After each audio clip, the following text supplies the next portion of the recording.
muqdisho ilaa hargeysa 5 saac iyo bar kaliya ayuu kuu geynayaa gaarigan. yacni magaalada muqdisho haddii aad ka baxdid 6 aroornimo 11 iyo barqanimo waa joogtaa magaalada hargeysa. yacni masaafadaas baaxadda leh iyo dhulka intaas la eg 5 saac iyo bar kaliya ayuu ku jarayaa gaarigan. yacni gaarigan xawaaraha ku soconayo inaba caadi ma ahan. gaarigii shirkadda Tesla Cybertruck ee muddada 10 sano ah adduunyada oo dhan way sugaysay inuu mar suuqyada caalamka soo galo. Tesla ay ku tilmaamtay gaarigan inuu yahay wax soo saarkeeda kan ugu wanaagsan. ayaa Elon Musk wax uu sheegay in dabayaaqada bishan aan ku jirno macmiilka ugu horeeya farta laga saari doono gaarigan furihiisa. Elon Musk iyo tiimkiisa Tesla ayaa gaarigan qorshihiisa iyo sameyntiisa waxay soo bilaabeen sanadkii 2013. qorshuhuna wuxuu ahaa in uu soo baxo sanadka 2019 laakiin 2 jeer ayaa dib u dhac ku yimid in suuqyada caalamka gaarigan la soo geliyo sababo ay ugu waaweynayeen COVID-19.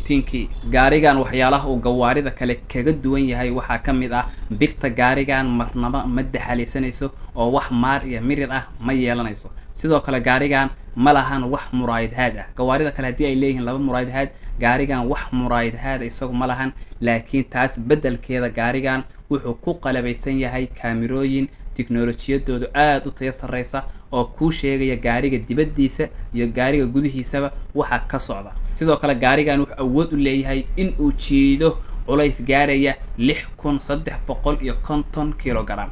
gaarigan sidoo kale waa bulletproof oo ma karto xabad. yacni adiga oo gaarigan wata hadii lagu soo xabadeeyo xabadahaas lagu soo riday kaaga soo dhixbixi mayaan gaarigan. gaarigan wuxuu leeyahay 6 kursi, yacni 6 qof ayaa si raaxo leh u raaci karta.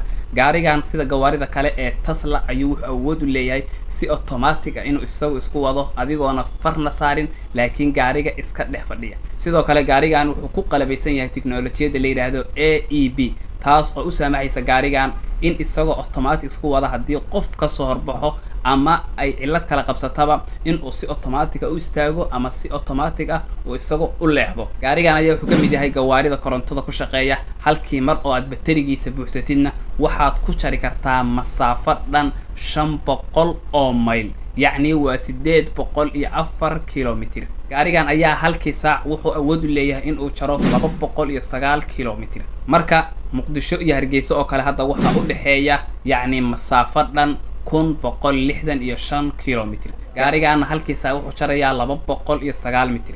yacni gaarigan muddo 5 saac iyo bar ah ayuu muqdisho ilaa hargeysa kugu geyn karaa. laakiin mid la soco gaarigan jidadka ku soconayo ma ahan jidad Soomaaliya ku yaala, sidoo kale ma ahan jidad wadamo badan oo Afrika ah ku yaala. su'aal yar oo kooban haddii isweydiino mar ma laga yaabaa inaan aragno gaarigan oo dhex soconaya mid ka mid ah magaalooyinka Soomaalida. yacni muddo intee leeg ayay qaadanaysaa waa isleedahay inaan aragno gaarigan oo dhex socda magaalooyinka Soomaalida? 5 sano, 10 sano, 15 sano, 20 sano, 30 sano, 40 sano, yacni intee qaadanaysaa waa isleedahay adiga aragtidaada?